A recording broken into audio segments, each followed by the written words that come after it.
We begin by praising Allah. We praise Him, we seek His help, and we ask for His forgiveness. And we take refuge with Allah from the evil of ourselves and from the evil consequence of our evil actions. Whomsoever Allah guides, there is none to misguide, and whomsoever Allah leaves to go astray, there is none to guide. And I testify that indeed Allah alone is worthy of worship, and that Muhammad, may Allah's peace and blessings be upon him, is the servant of Allah and His final messenger.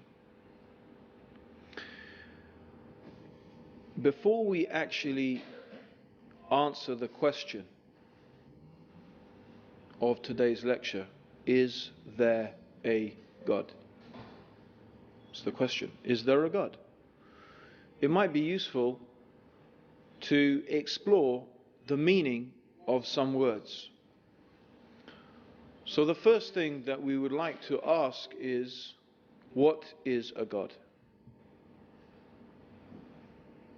Actually, I'd like to ask you that question. What is a God? I'm not asking you what is the God. I'm asking, what is a God? What makes something a God? So there you go, it's a question. Question needs an answer. You can sit here all night. So you can try and answer my question. If you don't answer me, I'll just pick on people and say, you give me something. So either you can volunteer, right? And you can put your hand up and give me, yeah, go on sister, yes. Okay, I specifically said, although Jazakallah khair for that, and very courageous for, being the first person, but I did specifically say, I didn't want to know what is the God. Yeah, didn't I say that? I want to know what is a God. So, for example, did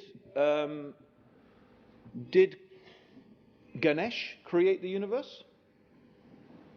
Do Hindus believe that Ganesh created the universe? Huh? No? No. I mean, he didn't. They don't, right?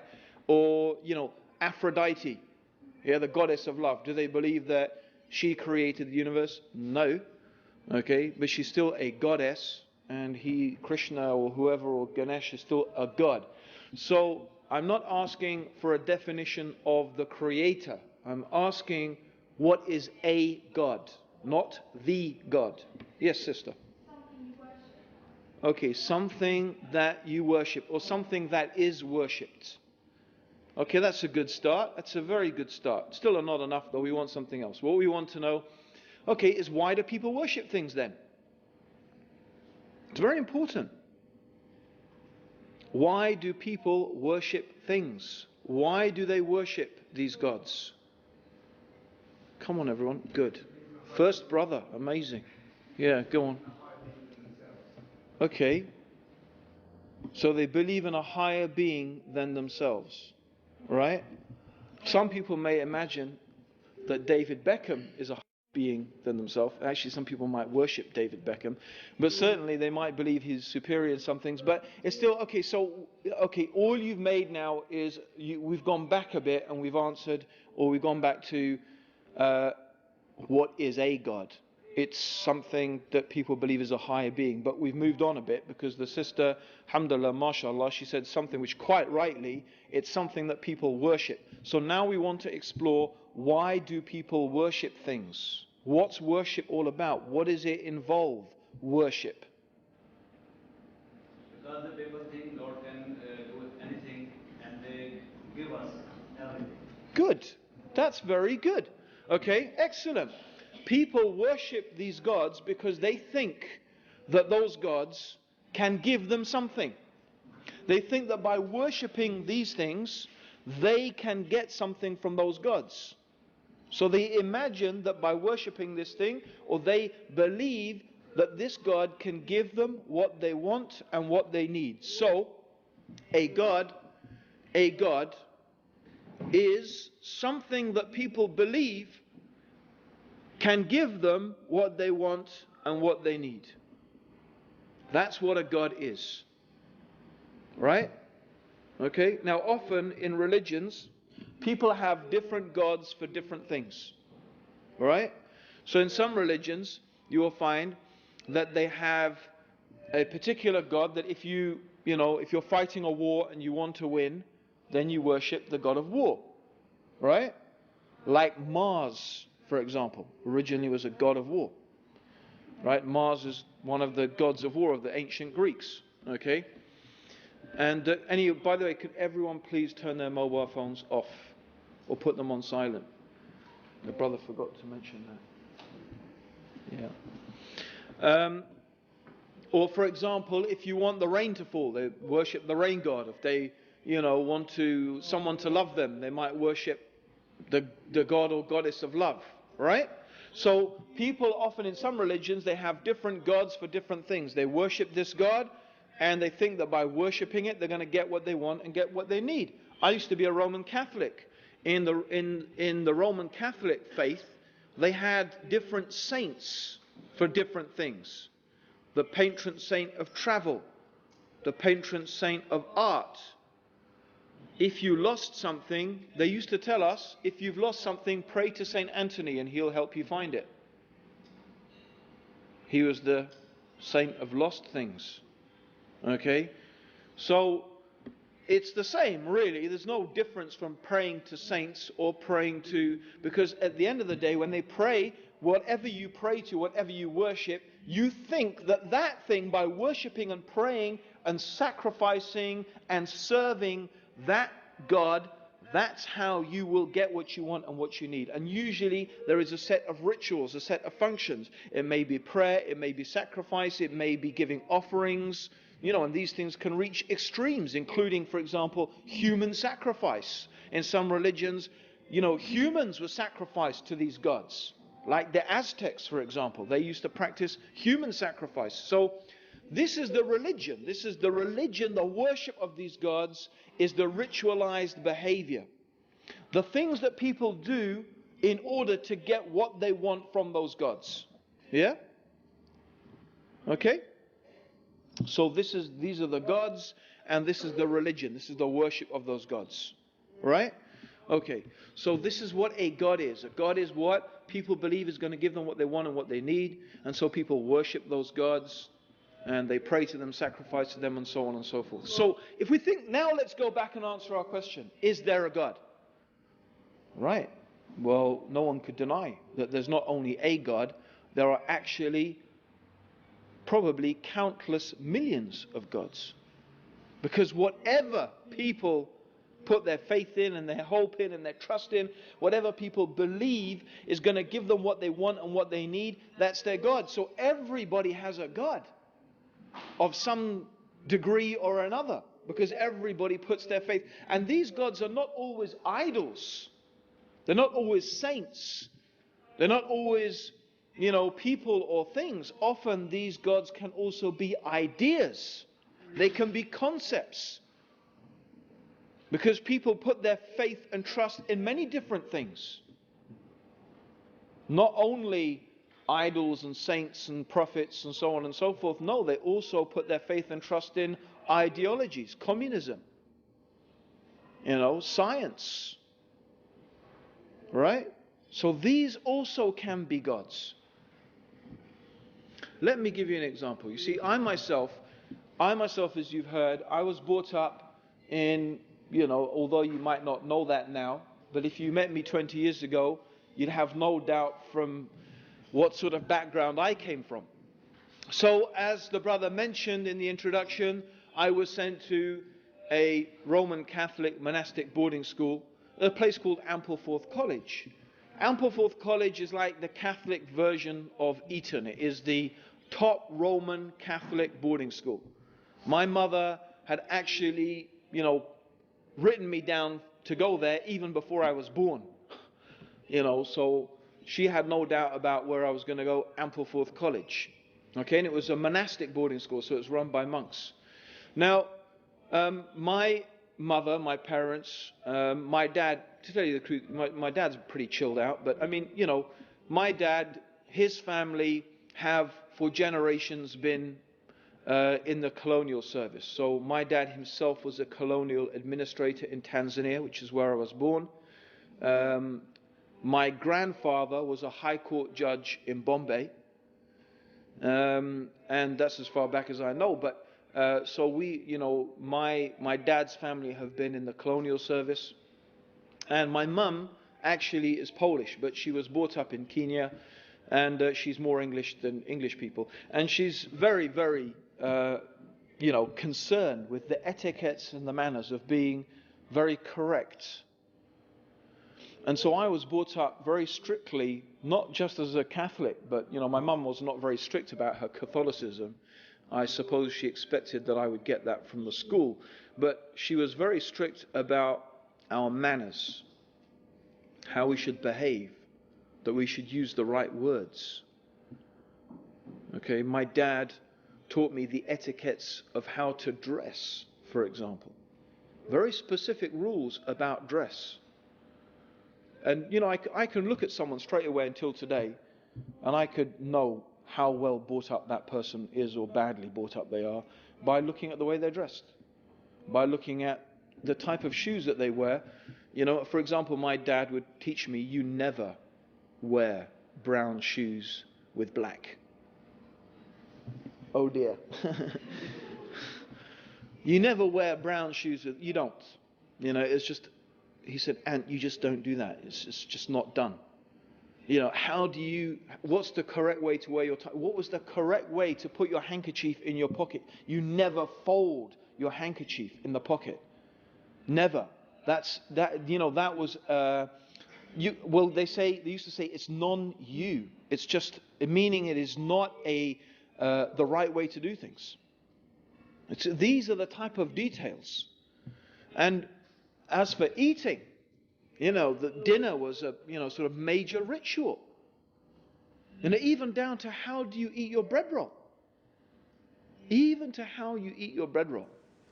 Everything had to be correct. You had to take a bit of butter from the butter dish with the knife that was the butter dish knife, and then put it on your side plate, and then return that knife to the butter dish, and then take your own personal butter knife.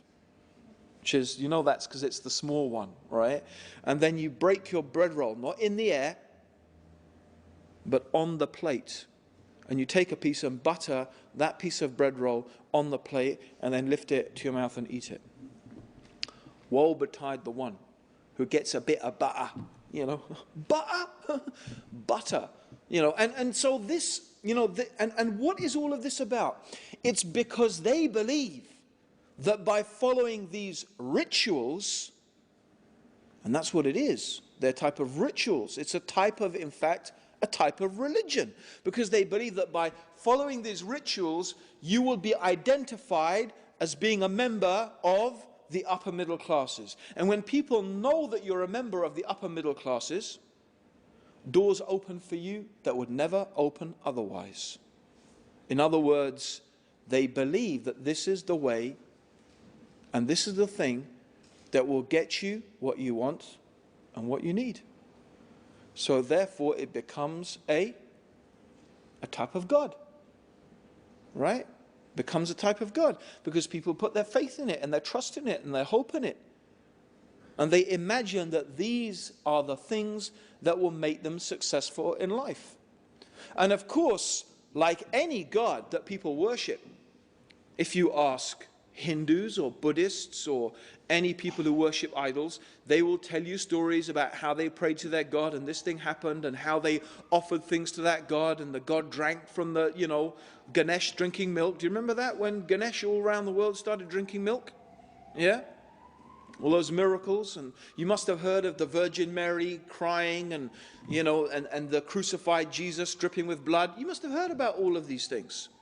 Right? So all of these things, they say these are the miracles, and these show that our gods are real. And it's the same. It's the same with belonging to the upper middle class. People say, well, our experience tells us that, and it's true. In some cases, it's true that you will get a job just by virtue of what school you went to. There are certain newspapers in this country, and this is very telling, by the way. If you think about the whole idea of so-called the free press and free speech that they talk about, no. The people who write for newspapers are a very carefully selected bunch of people, by and large, who belong to a particular elite, who have most of them studied in a particular group of schools, and who conform to a particular way of thinking about how the world should be. So it's very important to understand this. People have gods. Everybody has a god. Most people have many gods. So the real question we need to be asking today is not, is there a God? But rather, because the answer to that simply is, there are millions of gods, countless millions of gods. But actually the real question is, out of all the things that people worship and put their faith in and put their trust in, are any of these things truly worthy of it? In other words, are they really capable of giving people what they want and what they need? And so what I'm going to do today is I am going to use the Quran to analyze all the different things that people worship. Now you may say, okay, could we have a cup of coffee now, because it's going to be quite a long time to go through the millions and millions of... of course I'm not going to go through every individual god that people worship or have worshipped. Of course not. But what we can do is we can divide these gods into broad categories. We can categorize them. And this is what the Quran, we can see the Quran does. The Quran uses certain examples, God uses certain examples in the Quran to identify certain types of religion, certain types of worship, certain types of gods, and then the Quran shows us why these things are not worthy of worship. And what method does the Quran use? You know, it's very beautiful. The Quran really appeals to something that all human beings have it. Now, not every human being is a philosopher or has the capability of being a philosopher. Not every human being is a theologian, and nor are they all capable of being a theologian. Not every human being is capable of becoming a mystic and an ascetic in order to become enlightened with spiritual truths, because most human beings have to just get on with their life in order to survive. Buddhism, for example, if you look at the teachings of Buddha and you look at the life of Buddha, Buddha teaches that in order to achieve enlightenment, you have to abandon the world and live in a monastery. Now, if everybody abandoned the world and lived in a monastery, the people even in the monastery would have no way to live. So it's not a very inclusive type of religion. Although some Buddhist countries have sort of worked out a rota that everyone spends a couple of years in the monastery. You know, like you have military service, they have a couple of years in the monastery. But it's not really, that's not what enlightenment really is supposed to be about. However, so what we find is that these are not really practical solutions. If you want to appeal to someone, how can we know the truth from the falsehood? You can't expect everybody to be a philosopher, a theologian, a mystic, or whatever. So we find that the Quran, which is a book for everybody, it's a book for the philosopher, the theologian, the mystic, and the ordinary people. Because this is a book that we believe that is from the creator of ordinary people, which appeals to ordinary people. And so we're not really concerned whether these arguments impress the philosophers or the theologians or the mystics. Because at the end of the day, the Quran appeals to something that is common to humanity. And what is common to humanity? Actually, something we call common sense. Not logic, because logic is a systemized way of thinking. So we don't want to call it logic. We could call it reason, but even reason is not necessarily what we're talking about. What we are talking about is something even more fundamental, and that is common sense. And common sense is called common sense because it's common. Every single human being agrees about those things. There are certain things that every human being agrees about. The only people who don't agree with it are people who are either insane, and that's why we call them insane, yeah, or perhaps philosophers. I'm not suggesting that philosophers are insane, or some people might, but but they don't agree with these things because they're just, contentious. They think it's their job to argue about everything. But otherwise, no, these are things that people all... Let me give you an example. Isn't it a universal truth that every human being agrees about that part of something is less than the whole? Yeah? A part of something is less than the whole of that thing. True? Isn't that a universal truth? So there's an example of a universal type of truth. Let me give you another example of a universal truth. You don't get something coming from nothing. True or not? Do you get something just spontaneously coming from nothing? Have you ever, in the totality of human experience, heard of something spontaneously appearing out of nothing? No. That goes against common sense. I mean, okay, we've all seen a magician pull rabbits out of hats and stuff like that, but we know it's a trick. We know he's not really doing, we go, ooh, because he's made us believe for a moment that he's done something impossible, because our common sense and our common experience tells us that that's not possible. But we do know that you can't get something from nothing. We know it's a trick. Right? Okay. So we have these types of things, and we could list other ones. You could argue about something, but other ones that the shortest distance between 2 points is a straight line. And so on and so forth. There are collective things that are common experiences of human beings. That wherever we are, as long as we call ourselves human, we experience these things and we can agree about these things. Yes? Now I want to make an important point. This is very important. One of the things that human beings actually don't agree about a lot are things to do with ethics and morals. In fact, one of the things that is extraordinarily diverse amongst human beings are things to do with ethics and morality. How we should behave, the things that we shouldn't and shouldn't do, the type of punishments that we should have. Okay? So for one society to say, oh, this society is backward and primitive, or this religion is wrong because it practices polygamy, whereas the right way to behave is monogamy, right? Actually, this is not a valid means through which and by which to judge anyone or anything. Because upon what basis is monogamy right and polygamy wrong? Having one wife only became the normal mode of behavior, to tell you the truth, in the Northern Hemisphere.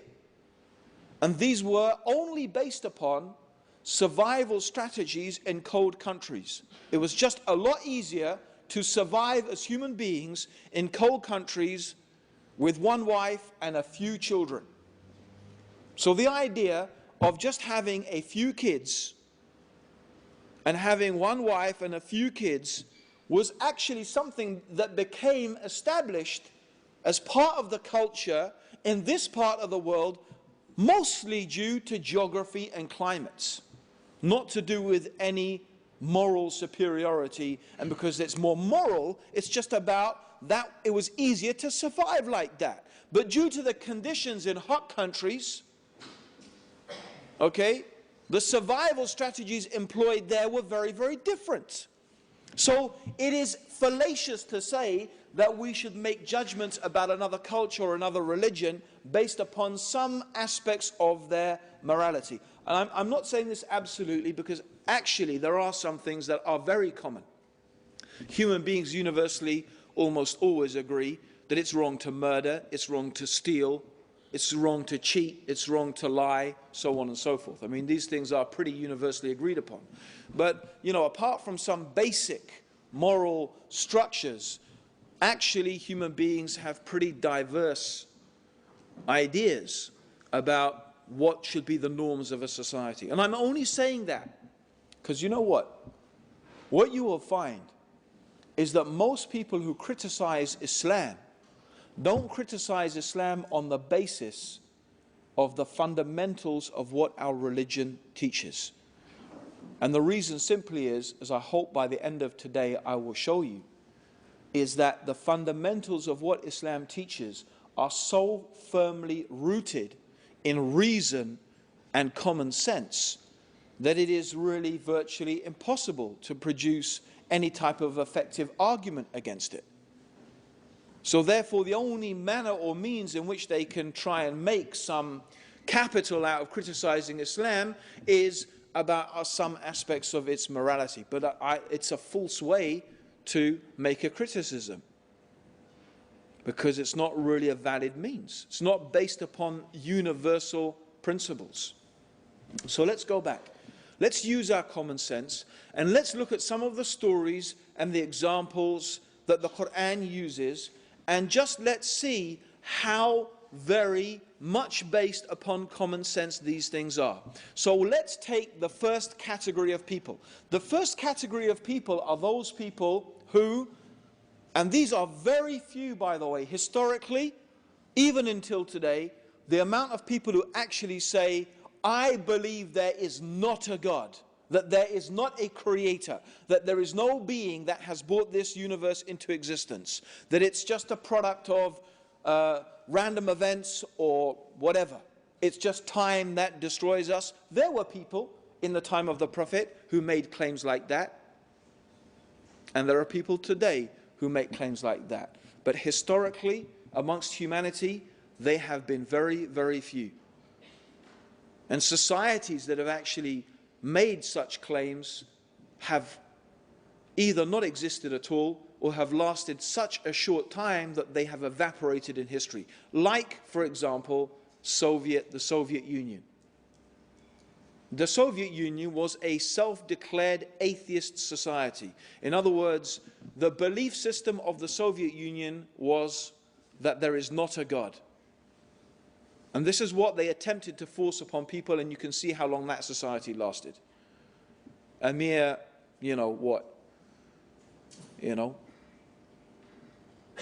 80 years? Something like that? That's not very long in terms of human history, right? It's barely a bleep. So, similarly, you will find that all cultures, even the most primitive cultures, so-called primitive cultures, have this concept of a transcendent being that has created the universe and has brought it into existence. The Aborigines of Australia, the Zulus, you can go and look at different cultures and you will find the idea of this created, this being that is different from the creation, that is transcendent. This idea of this transcendent creator is universal in human culture, and the reason is because it is so fundamentally rooted in common sense.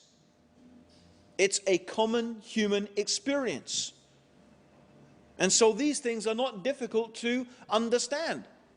The Quran, for example, poses a series of rhetorical questions. A rhetorical question is a question that is not supposed to have an answer.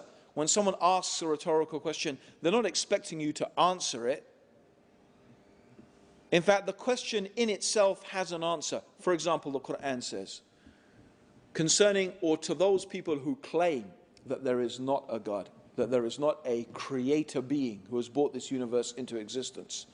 The Quran asks the rhetorical question, did it come from nothing? This universe. Did the universe come from nothing?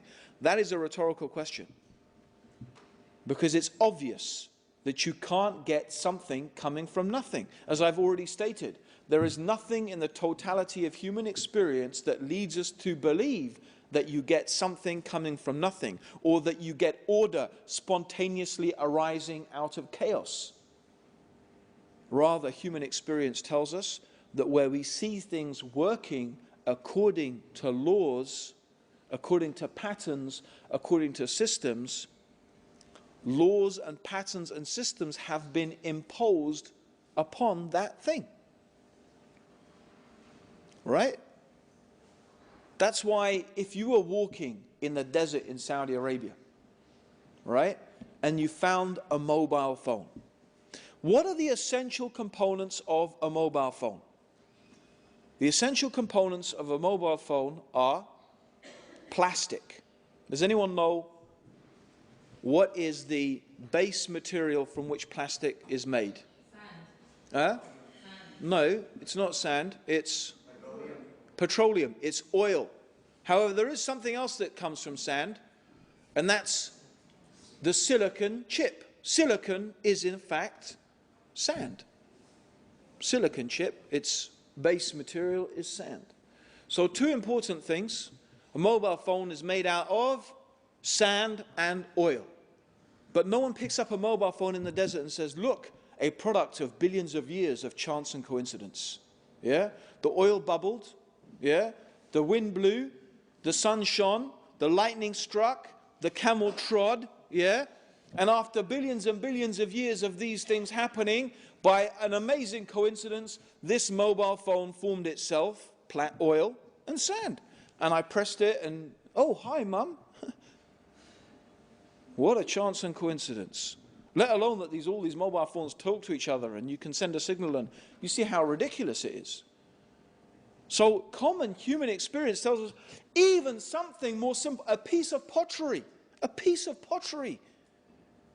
which is clay. When an archaeologist finds a little piece of pottery, he doesn't say, oh my gosh, chance and coincidence. He knows someone has made this. Someone has heated it. Someone has treated it. Someone has painted it. And in fact, this archaeologist could tell you so many things about that civilization from this one piece of pottery. He could theorize so many things. He could tell you about their state of knowledge, their technology, so many things he could understand from one piece of pottery. That is why the Quran keeps asking us, look at the alternation of the night and the day. Look at the sun, the moon, the stars, the winds, the ships in which you sail, the animals that you ride and that you eat. Look at yourselves. Travel through the earth. See how Allah brought about the creation. In all of these things are signs for those who are wise and for those who understand. They point us to one very, very obvious conclusion. That this incredibly organized, systemized universe and world in which we live, with so many intricately coordinated mechanisms, we find this symbiosis. We find how one thing relies and depends upon another. And we can think of so many examples. You know, I remember seeing, until this day, when I was a little kid, David Attenborough going down a termite mound. Now, termites are little creatures rather like ants. And they build these incredible mounds of mud. So you can imagine in the equator, in Africa, extremely hot, and even in the nighttime, by the way, it gets really cold. Yet an amazing thing, these termites build at the base of this mound a series of rings out of mud. They build a series of rings. And also they have vents. And what this does is it keeps the heat, it keeps the temperature of this mound constant. It only fluctuates between a few degrees. And this also includes the body heat of the termites. And they actually have a certain place in the termite mound where they grow a certain fungus which they live on. They farm a fungus. These are termites. Now, these termites are not intelligent beings. They don't have brains. From where did they get this knowledge and this information to build such a perfectly, amazingly, intricately working mechanism? And they cooperate all together in order to do this. And we find these type of systems existing even between animate and inanimate objects. We look at our Earth. Is it just coincidence that the Earth is at an optimal distance from the sun? If we were in astronomical terms, and I'm not talking about 3 or 4 miles, okay? In astronomical terms, by the way, our galaxy is 100, the Milky Way, the galaxy in which we live, is 100,000 light years across. That means if you lived for 100,000 years and you traveled non-stop at the speed of light, that's how long it would take to cross our galaxy. And our galaxy is one of millions in the known universe, which is, I think, 10 billion light years across. Right? So can you imagine the type of distances involved in the universe? Right? So therefore, understand that our Earth, when I say it's in an optimal, I'm not talking about a couple of miles. When something is within a couple of 1,000 or 100,000 miles, in terms of the size of the universe, that's precise. Try and shrink that down in human terms. Imagine if you put that into terms, how precise. I don't think we could think of a mechanism in existence built by human beings that has the precision of the distance of the Earth being from the sun. If we were much closer to the sun, then our planet would be too hot. If it was much further, it would be too cold. So in terms of the distance from the sun, the Earth is at an optimal distance for life to exist. The size of the Earth also is important. If the Earth was much bigger, the gravitational forces would be too overwhelming. If it was much smaller, there would be not enough gravity. This is another point. How about the combination of gases on our planet? Not only oxygen, vital for the existence of life, but also carbon dioxide and nitrogen. It is this combination of gases. Pure oxygen is poisonous. If you breathe just pure oxygen for long enough, it will poison you.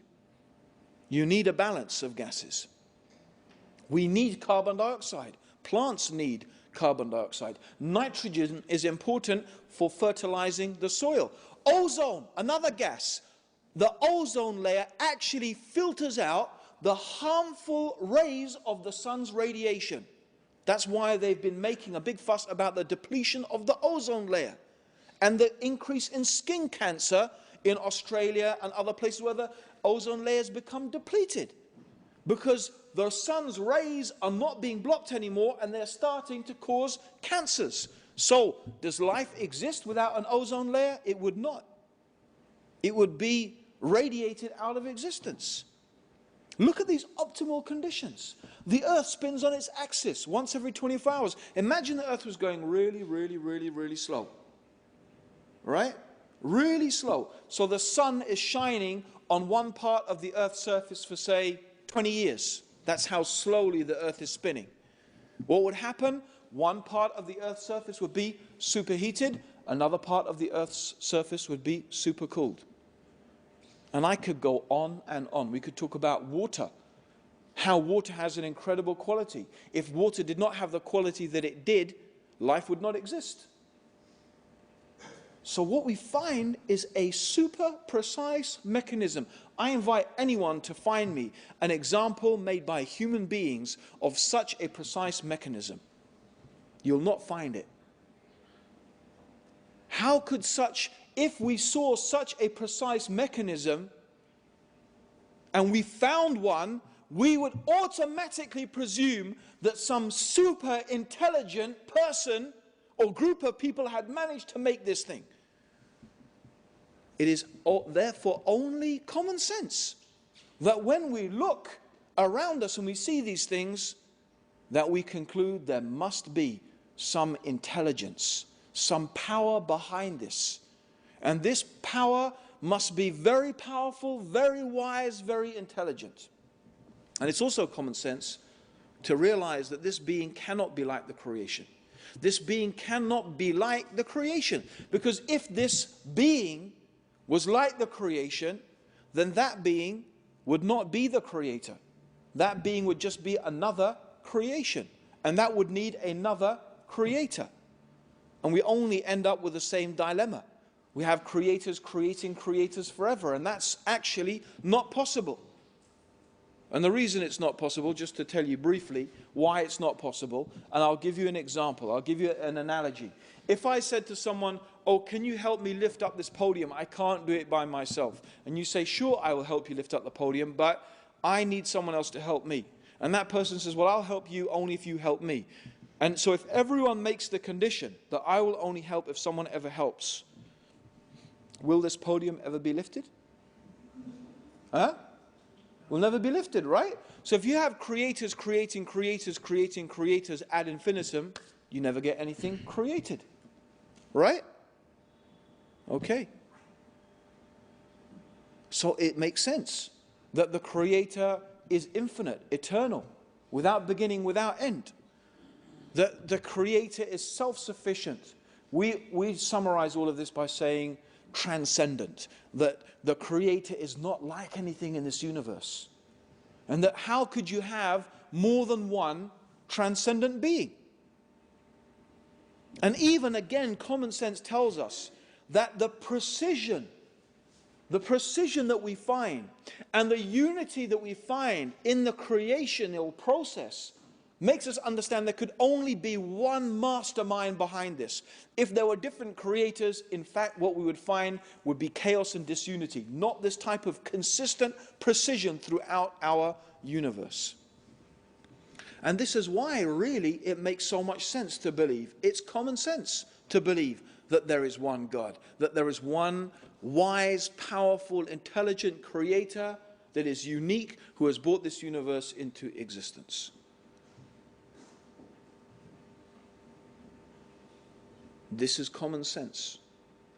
This is reason. This is why human beings, as I said, everywhere, historically, you will find in every culture, there is this belief in the transcendent creator. You see, the Quran says that in fact, the real problem with the human beings is not that they don't believe in God. Most human beings believe in God, and they believe that there is one God, meaning they believe that there is one creator. But what they do is they actually give to the created things some of the powers or the knowledge that in fact only rightly belongs to God. So they attribute to the creation, they imagine that some things in the creation have powers that only God has. Or sometimes they also attribute to God some of the deficiencies and the shortcomings in the creation. And the reason they do this is because they speak about God without knowledge. They invent things because actually the truth is that what we can know about God through reason and common sense is in fact severely limited. Now some people, when they are faced with that limitation, they've come up with different ideas.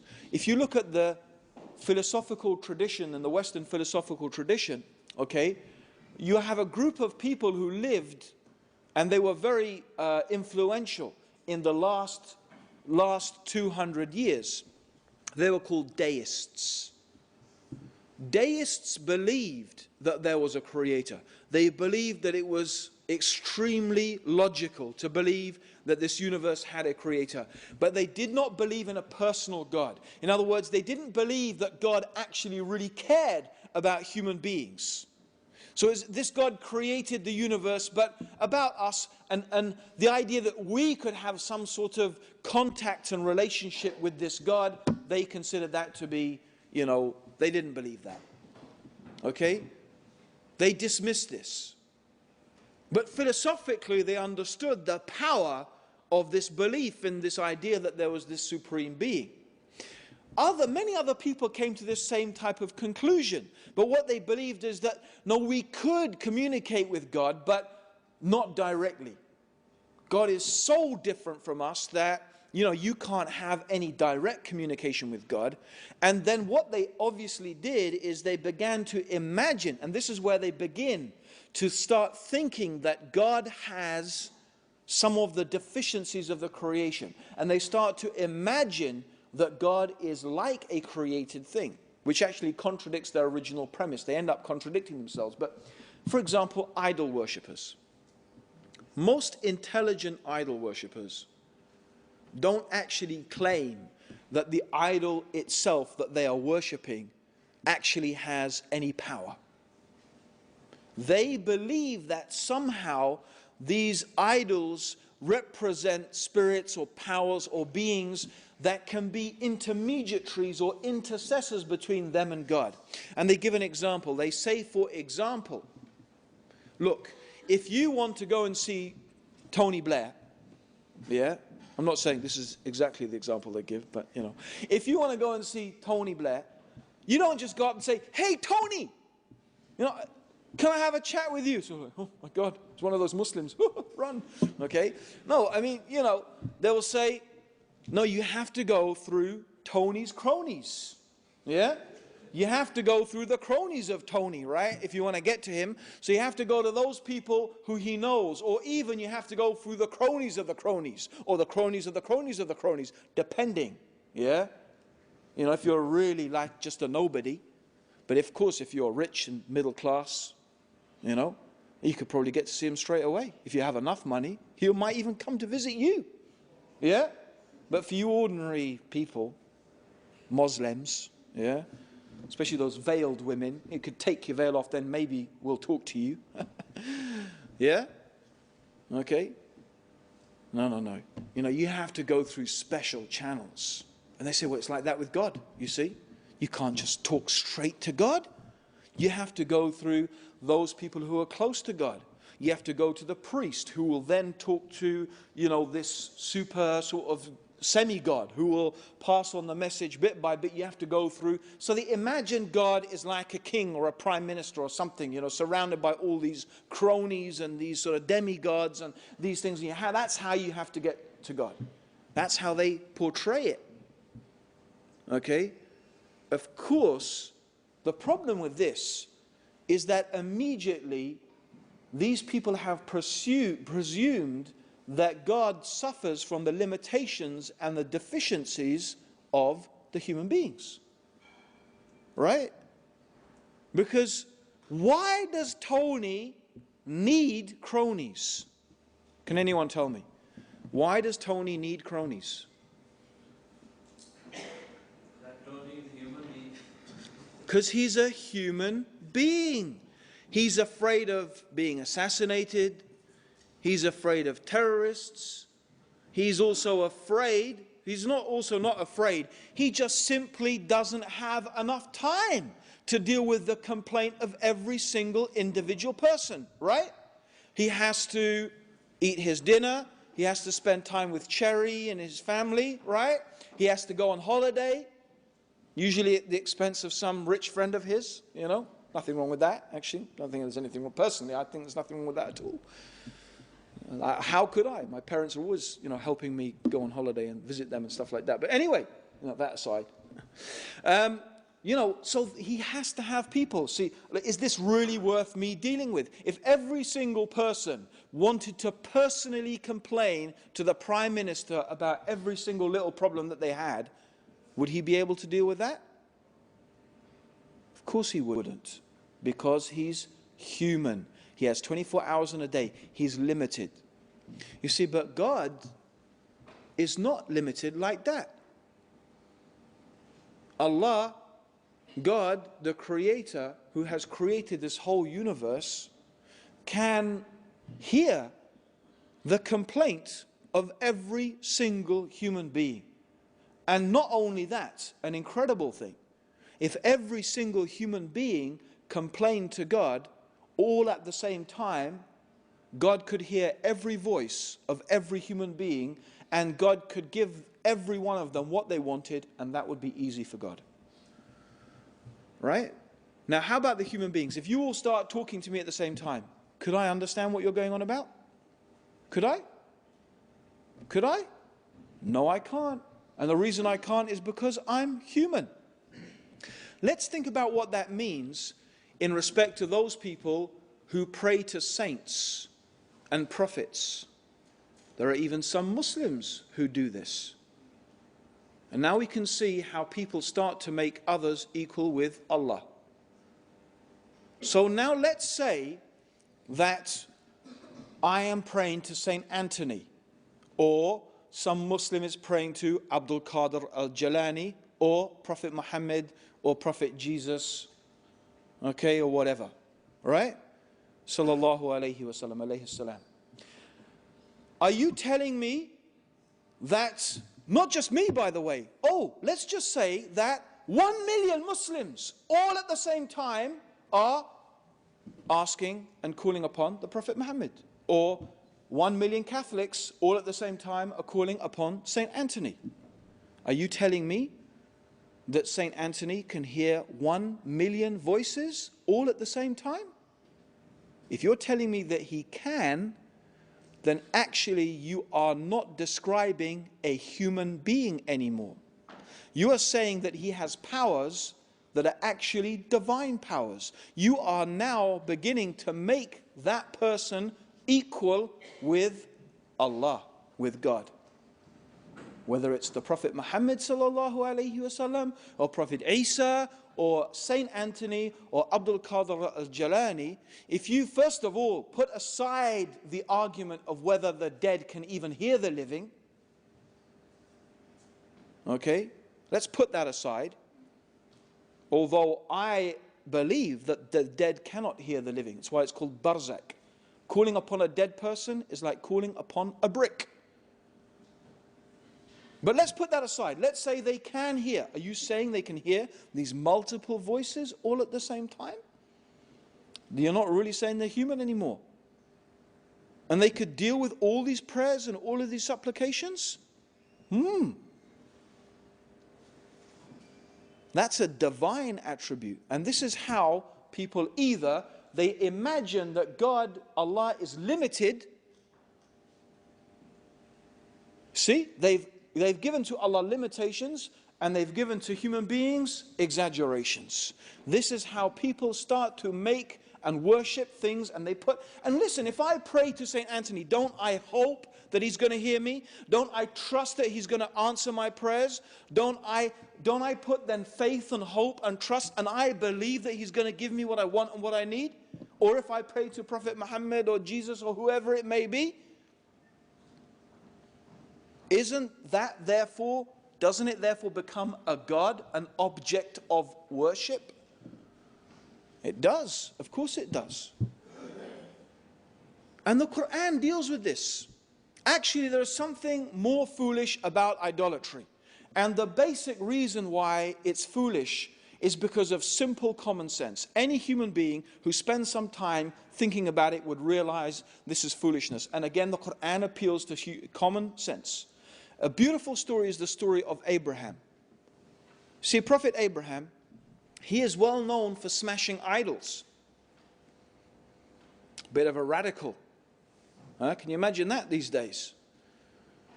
Prophet Abraham tried so hard to convince his people.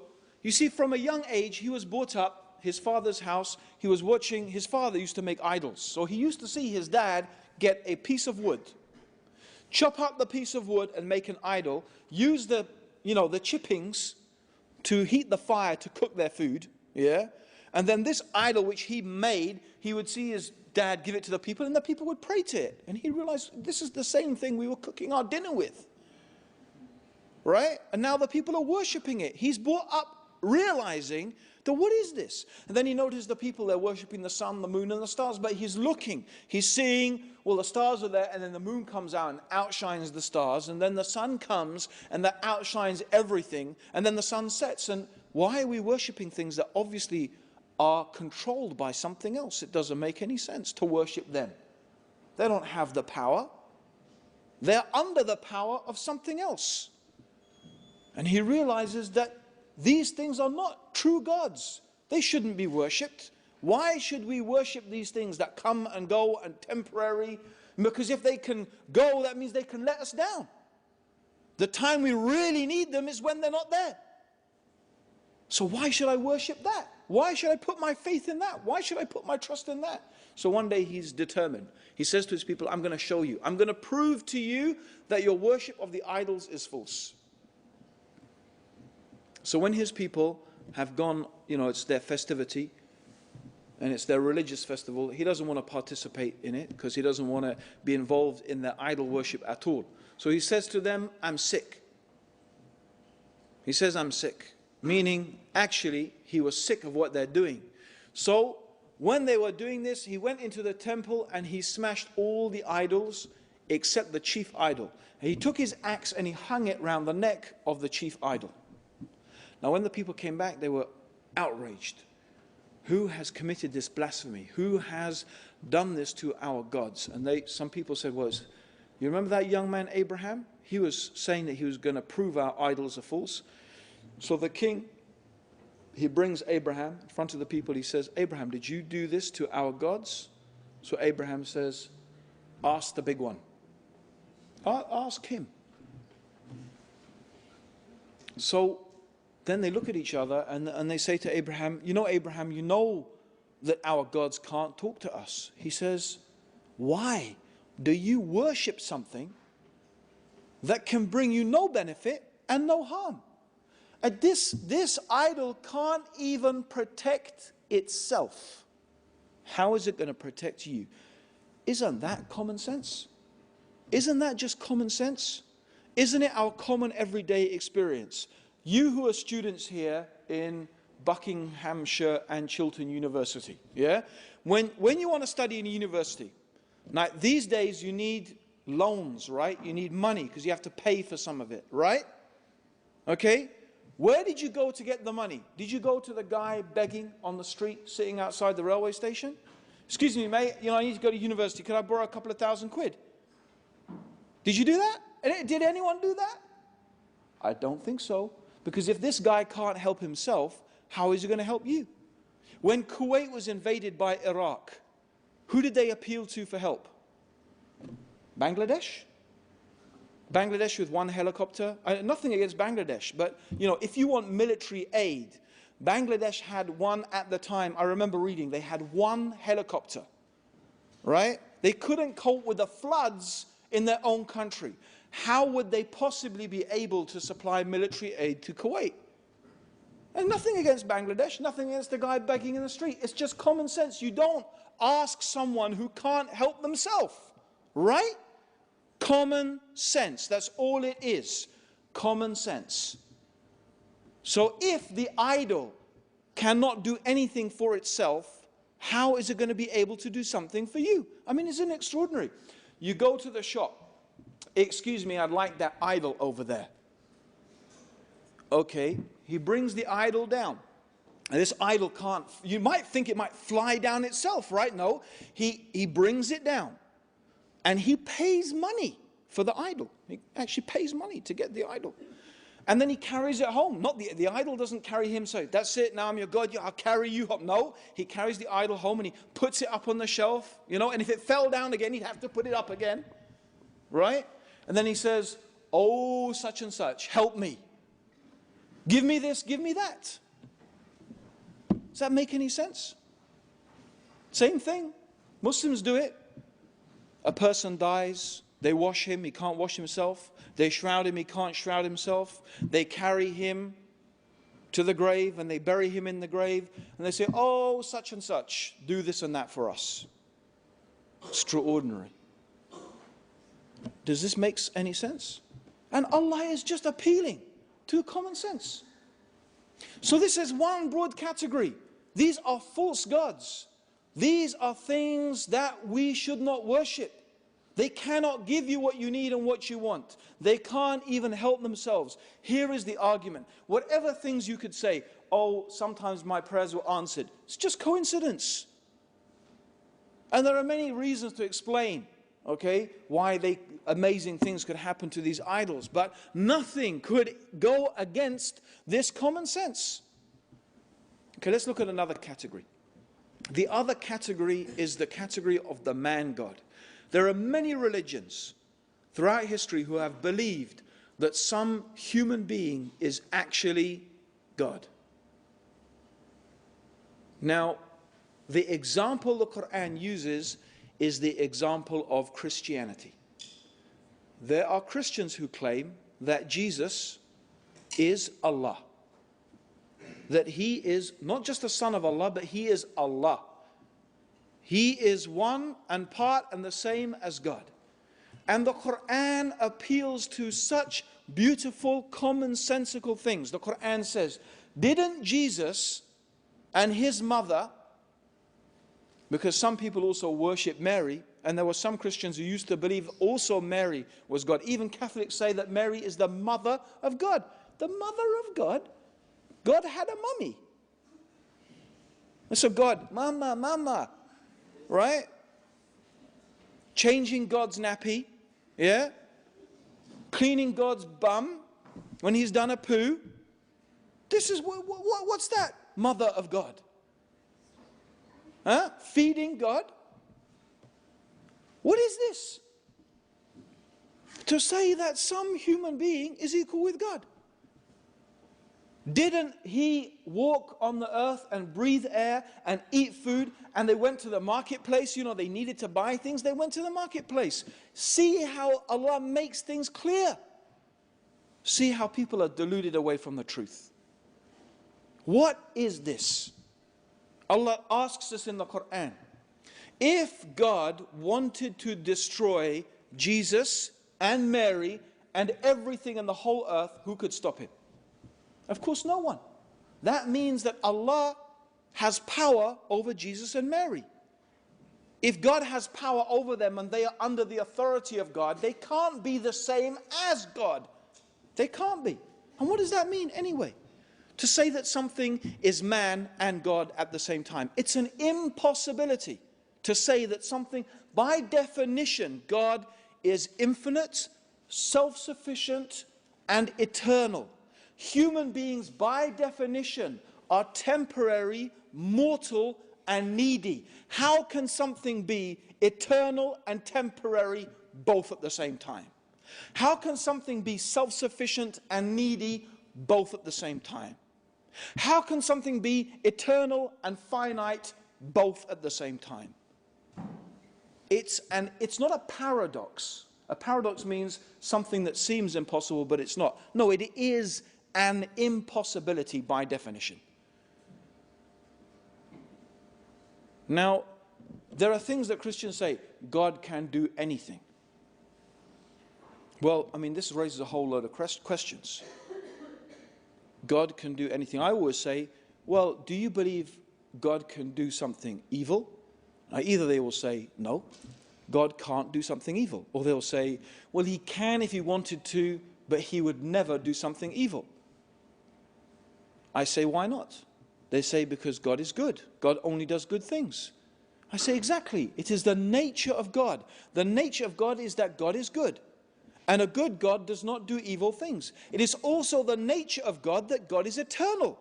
So an eternal God doesn't become temporary. It's the nature of God that he is self-sufficient, free of any wants and needs. So God does not become needy, because that contradicts the nature of God. It's that simple. Doesn't that make sense? Isn't that just common sense? Now, you know, the whole idea that God becomes a man. Okay. You see, the problem is this. If you have a piece of string, yeah, and the piece of string is in the shape of a square, yeah, let's say the square represents the attributes of God, all right? I'm not saying that God is like a square, I'm just saying it represents. So the square, we replace infinite, eternal, self-sufficient, and we just, instead of all of those words, we just have a square. Yeah? And the circle represents the qualities of a human being. Needy, temporary, finite, mortal. You know, we're born, we die, we forget, we need to eat, we need to breathe. So these are our, and let's say all of these, we forget those words and we just use it as a circle. Now, just theoretically, what we could do, perhaps, is we could get the piece of string and change the shape of the piece of string from a square to a circle. So perhaps you could make the square into a circle, and you could make the circle into a square. But what you can't do is make the square into a circle and it's still a square at the same time. Right? Something can't be blue and red and still be blue. You can't make blue red and it's still blue. The circle can't be made a square and still be a circle. But that's what they're trying to say. God became a man but was still God. Doesn't make any sense. It's an impossibility. And wait a minute. These Christians are telling everybody in the world that you're going to go to hell forever if you don't believe something impossible. God is telling us, according to their religion, if we don't believe something absolutely impossible, you'll go to hell forever. So I have to believe something impossible without any proof, because by definition, you can never prove an impossibility. How can you prove something impossible? You can't. So I have to believe something impossible without proof. It's simple. I'll tell you something. And this is what I always say to every Christian. I say, you're telling me that on the day of judgment, I stand in front of God, and God says to me, why didn't you believe that I became a man? I will say, how could I believe that you, Allah, the eternal, self-sufficient creator of the heavens and the earth, was a temporary, mortal, needy man? How could I believe such a thing? You are far above that. If God then puts me in hell forever, I will never feel for one moment of eternity that God has treated me fairly or justly. But if a Christian is asked by God, how could you say that I was equal, that this human being was me? This human being that ate my food, this human being that breathed my air, this human that depended upon me for his entire existence. You're saying that this human being was equal to me? If that person goes to hell forever, they will know that they deserve to be there. They all know it. That's justice. That is justice. There's one other thing I want us to think about. And I like to give this as an example. Right? Modern science has made us appreciate something really remarkable. And that remarkable thing is exactly how minute we are. Actually, 1,400 years ago, the Prophet Muhammad, was also, in reflection of the words of the Quran, reminding us of our humble origins. The Quran reminds us that you came from a sperm drop, a despised fluid. The Quran reminds us of our base origins. The Prophet Muhammad even mentioned that the universe compared to the kursi, وَسِيَ كُرْسِيُهُ السَّمَاوَاتِ وَالْأَرْضِ, and Allah's kursi, his pedestal, extends over the heavens and the earth. How?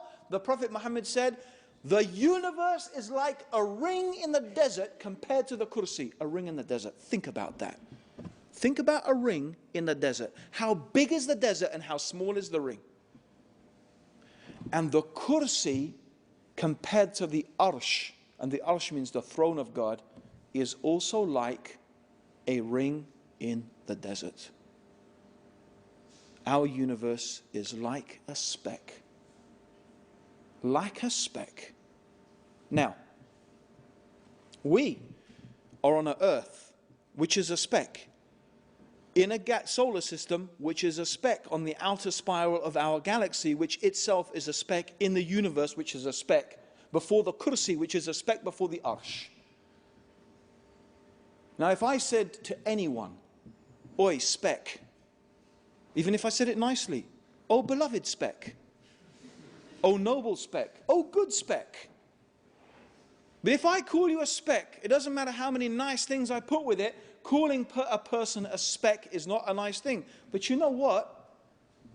We are specks. I wouldn't be lying if I called you a speck, and you wouldn't be lying if you called me a speck. But still, we don't like it. How about then if we said that God is like a speck, whose kursi extends over the heavens and the earth, which is like a ring before his throne? So how about God? You say that God is like a speck? In fact, you said God became a speck on a speck in a speck in a speck. That's equal with God. That is insulting God. Common sense. That is common sense. Now, some people say, no, we don't believe that Jesus is God. We believe he's the Son of God. But that's not any better. That's not any better. Saying that God has a son is not much better. That's still insulting God.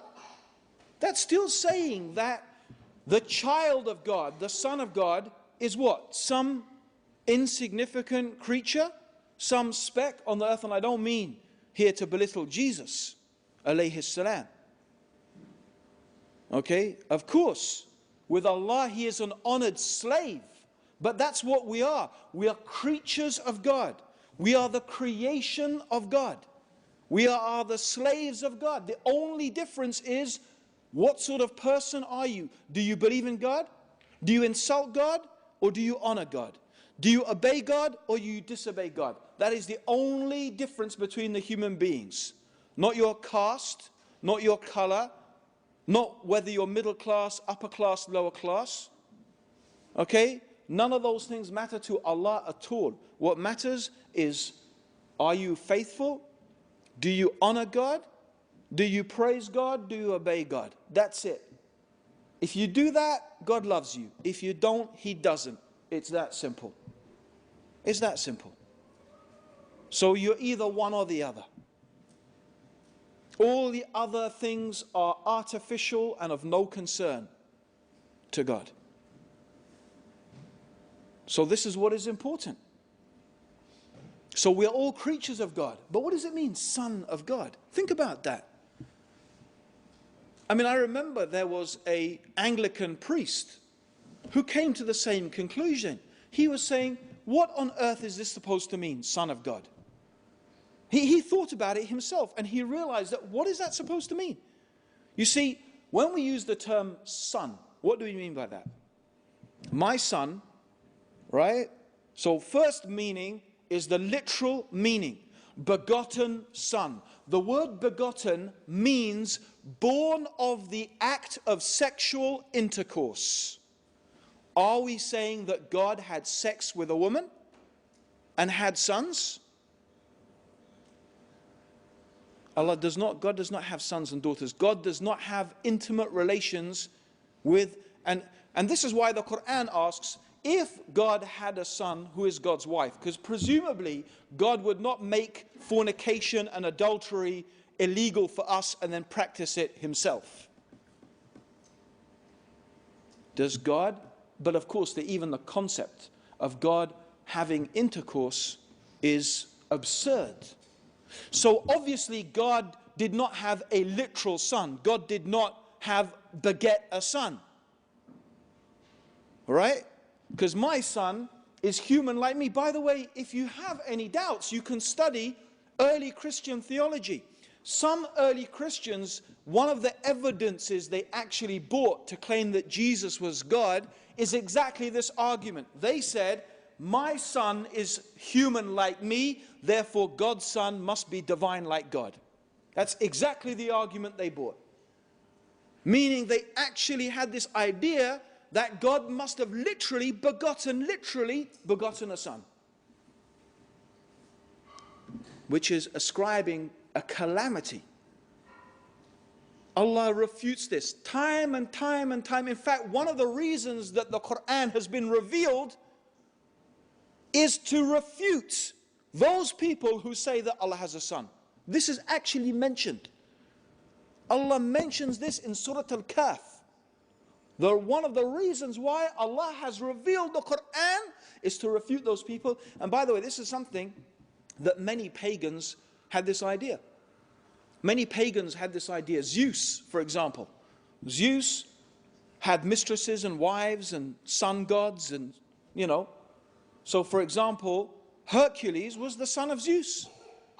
So they had this idea that their sons would marry and, you know, have mistresses from amongst women of the earth, and these half-gods would be born, and so on and so forth. This was their idea. It's a pagan idea.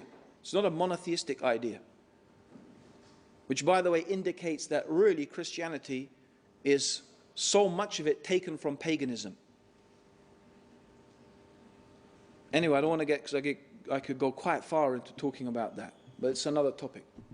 So the Son of God. Okay, so we say, most Christians would actually say, no, we don't believe that God. Of course we don't believe God is, you know, that Jesus literally is the actual, you know, literally begotten Son of God. So we say, well, what do you mean? Do you mean God adopted Jesus as a son? Again, it doesn't make any sense. Let me give you an example, right? If I brought with me today a goldfish, yeah? I have a little thing, and I bring with me a goldfish, and I say, everybody, this is Jonah, my son. So it's a goldfish. Oh, it's my son. He eats with me at the table. He has a bedroom in the house. And according to the new adoption laws that they've just passed in England, very liberal, the papers are coming through next week, he's my son. Now, you would say, look, that's a fish. You're a human being. You can't have a fish as your son, because the fish is not like you. But let me ask another question then. How is a human being like God? The human beings who are specks on an earth that is a speck. In fact, isn't it true that I am actually more like a fish than I'm like God? Isn't it true that any human being has more similarity to a fish than they have to God? You see, the fish is born and the fish dies. Human beings are born and human beings die. The fish need to eat and they need to get rid of what they eat. Human beings need to eat and they get rid of what they eat. Right? The vision of the fish is limited. My vision is limited. The fish can only remember so much. I can only remember so much. My knowledge is limited. My powers are limited. My ability is limited. This is what I share in common with the fish. Whereas God, his seeing is without limit. His knowledge is perfect. God is never born and God never dies. God is eternal. How am I like God? In what way am I like God? Even a fish, maybe not a fish, but certainly an animal can even show compassion to its child. I don't know, I saw the most remarkable program, nature program. I can't even remember where I saw it. And I was absolutely transfixed. It was about the crossing in the Serengeti. So you have two parts. You have Masai Mara, and it's the plains where all the animals are in Kenya and Tanzania. And there's this famous place where the wildebeest and in fact, not just the wildebeest, all the animals, the zebras, the wildebeest, they cross the river and the crocodiles get them. You must have seen that. Amazing thing. There was one, and they were following this one baby wildebeest. It was crossing with its mother. And we know how the Prophet ﷺ said that, that Allah has divided his mercy into 100 parts. One part he put on this earth. Now the one part of Allah's mercy is even so the love that the mother has for the child. Right? And I saw in this thing how this baby wildebeest couldn't climb up to the other side. This baby wildebeest could not reach to the other side of the river. And in fact, climbing, it fell down and it ended up being washed down the street. Somehow the crocodile didn't eat it. And it ended up going right back to the other side. The mother had made it. Do you know what this mother did? You know what the mother wildebeest did? She went back across the river. She went back across the river, facing the hippopotamuses, right, which were attacking them, the crocodiles which were eating them. Did she care? No. She went right back across to go after her little baby. That is the compassion in an animal, in a creature. So even animals can have compassion. Doesn't make them divine. So what do we mean, Son of God? What does this mean? Again, no. We are creatures of God. We are the creatures of God. We are the servants of God. All of this is to show us, look at the things that people worship. Look at the things they put their faith and their trust. These are the false gods. None of these things are truly worthy of us worshipping them. Now, I've got two more things that I want to mention. Only two more things, and I won't dwell on them for long. But two more categories. The next category I want to deal with is race, tribalism. This is a false god as well.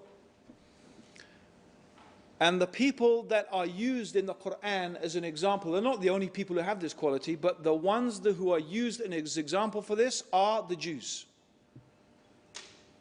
Because amongst them are many who think that they are better purely because of being a Jew. It's racism. They think they are God's chosen, favored people purely by virtue of their ancestry. And God refused this utterly and completely in the Quran. And it has been completely and utterly refuted by the Prophet Muhammad. No human being is better than another human being based upon who they are descended from. And of course, the Jews are not the only people who suffer this delusion. And of course, I mean to say, by the way, not all the Jews, because a true pious Jew would never believe such a thing. But in fact, the Prophet Muhammad said that you Muslims, the ones that you Muslims you resemble mostly, you have the closest resemblance to, are the children of Israel. You are most like them. And you find, unfortunately, many Muslims have the same idea. I'm better because my ancestors were Muslim. Not because of me and what sort of Muslim I am and how I follow my religion. No, what do you know? You're a new Muslim. I mean, this is what I've seen it myself firsthand. 20 years I've been a Muslim, and I experienced a lot of it from the Muslim community. What do you know? You're a new Muslim. My ancestors were Muslims. My great whatever. As if, so what? What's that got to do with anything? SubhanAllah, the Prophet Muhammad sallallahu alaihi wasallam, he said the first time he publicly called people to Islam, he called the different tribes, these tribes who he was related to, he called his own tribe, even his own daughter Fatima. He said, I cannot help you at all against Allah. Meaning, you being my daughter will not help you one single little bit against Allah. When you meet Allah, the fact that you're my daughter is not going to help you. If that's Fatima, the daughter of Prophet Muhammad, how about everybody else? Sallallahu Alaihi Wasallam. But this is a delusion. Many people suffer this delusion. Racism. We're better because we're British. Get rid of the Pakis. Get rid of the niggers. Get them out. Yeah, Britain will be great again. Yeah, you've heard all of that, haven't you? I can just imagine them cutting and pasting that one, yeah? Racist Muslim, BNP Muslim, you know? You heard that. As if what? Being white makes you better? Why? What is better about being white? Or being brown, or being anything? Why would a color of your skin have anything to do with making you a better person? But there are many people who suffer this delusion. And it is a type of idolatry. It's a type of shirk. It's a type of false god. Because that's what they think. You see, these BNP Nazi people imagine, right, that when we get rid of such and such undesirable people, everyone who's not white, who's not British, when we get rid of them, we will be great and we will be successful. So they imagine that being British is the way that you get what you want and get what you need. It's a god. Becomes a religion. Think about that when they call us to Britishness. And most of what they say is perfectly acceptable, alhamdulillah. You know, tolerance and, you know, and decency and, you know, fair play. And those are the things that, you know, the good qualities we think. And queuing, you know, being polite. Oh, seriously, those are good qualities. You know, there's a few other qualities, though, however, we could say are not such good qualities. And those are the ones that Muslims tend to have problems with. You know, emerging at 2 o'clock in the morning from pubs and nightclubs and puking up and fighting and, you know, and a whole bunch of other things that really are not really desirable, even from the point of view of being a policeman. Those things are not very desirable. And that's quite widespread, unfortunately. Even in Europe, British people have got the reputation of being yobs. And it's not me, it's not what I said, it's what they said in the British newspapers even. So the point being that your race has got nothing to do with it. Okay, it's not only, of course, the Bani Israel or the Jews who have that attitude, lots of people have it. Okay, and it's a false god. Now the final thing is the biggest false god of all. The longest running, the biggest one, the most worshipped one, and that is the god of materialism. The idea that science, power, wealth, technology, these are the things that are going to make you successful in life. I wonder, I didn't bring it with me. Did anyone see the newspaper today? The London paper or whatever it is, or you know, it's High Wycombe, of course, but right, you'll read about it tomorrow, I'm sure. Robbie Williams. Yeah? How much money does that guy earn? 30 million a year or a day.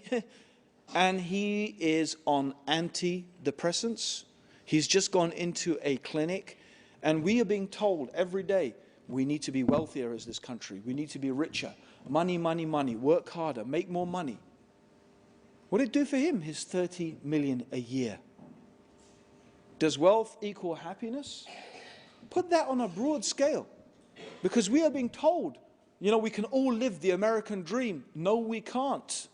If every human being on this planet lived the way an American, the average American, if every human being lived the way an average American lived, we would need something like 3.5 planets in order to be able to provide all the resources for that. That's the footprint of your average American. They say he is consuming you would need 3.5 planets. For every human being to live the way you live, you'd need 3.5 planets. You can't all live the American dream. To claim that we can all enjoy our lives materialistically is a lie.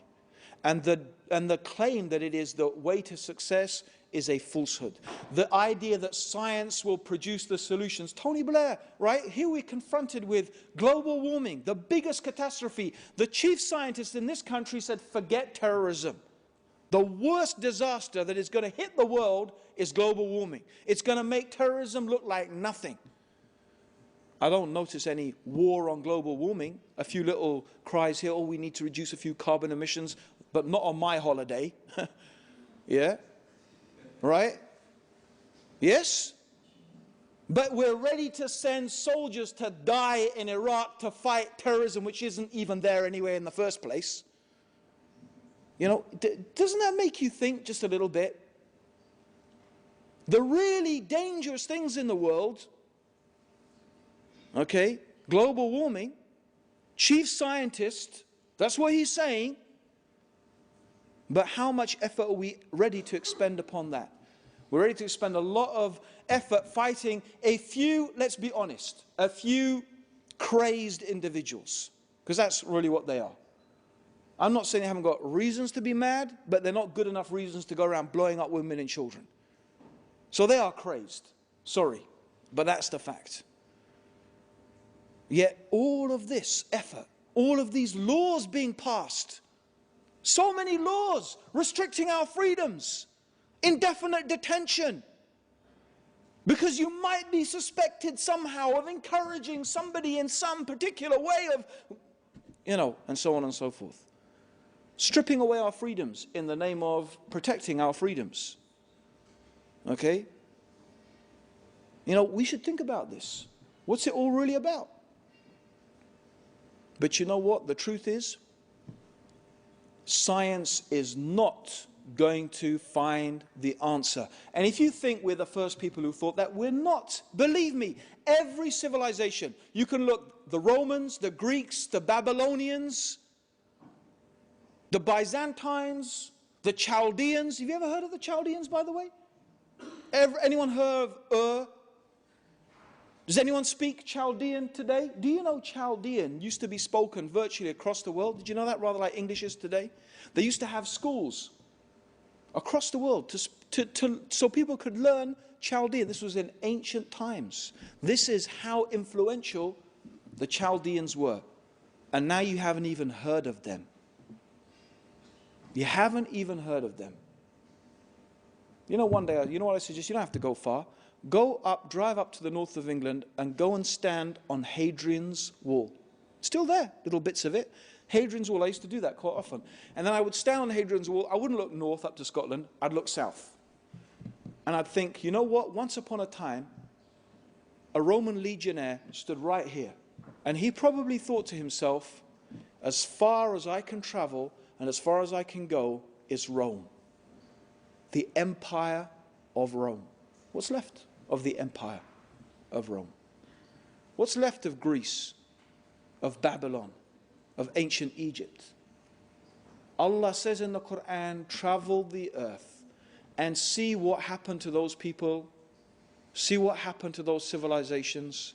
And believe me, you study, they thought they had all the answers. They thought their technology, their science, their industry, they thought that they were masters of everything. But what is left? That is the pipe dream of materialism. It is the pipe dream, the false god, the biggest false god of all. The idea that in money and wealth and science and technology is the true answer to all of our problems. In it we put our faith and our trust. See on the dollar bill, in God we trust. Should be, in this dollar bill we trust. This is the God. Woe be, the Prophet said, to the worshipper of the dinar and the dirham, because you can worship money, just like anything else. That's really the end of my talk, except for one final and very important thing that I want you to think about. And this, I hope, is the conclusion. Okay? The final thing is, when we talk about knowledge, when we talk about knowing something,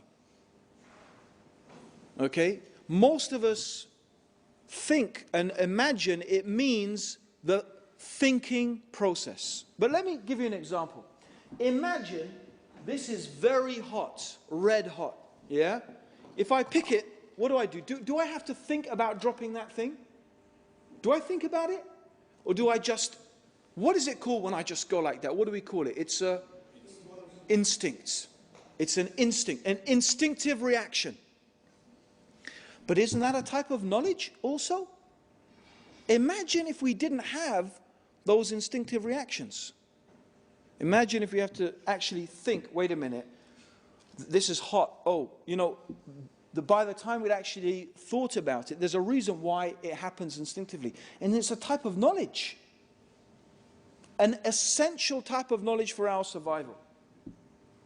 Scientists would say we have evolved it. But you know, there's another very interesting type of instinctive knowledge. And you only find the people who really talk about it are Muslims. It's the same, like when you pick up something very hot.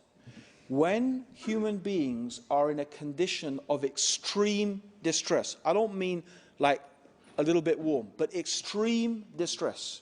And the Quran gives the example of a boat that is on the sea. And imagine the waves are crashing over this boat like the roof of a tent. This is how the waves are, this storm. And the people know that they are about to be doomed.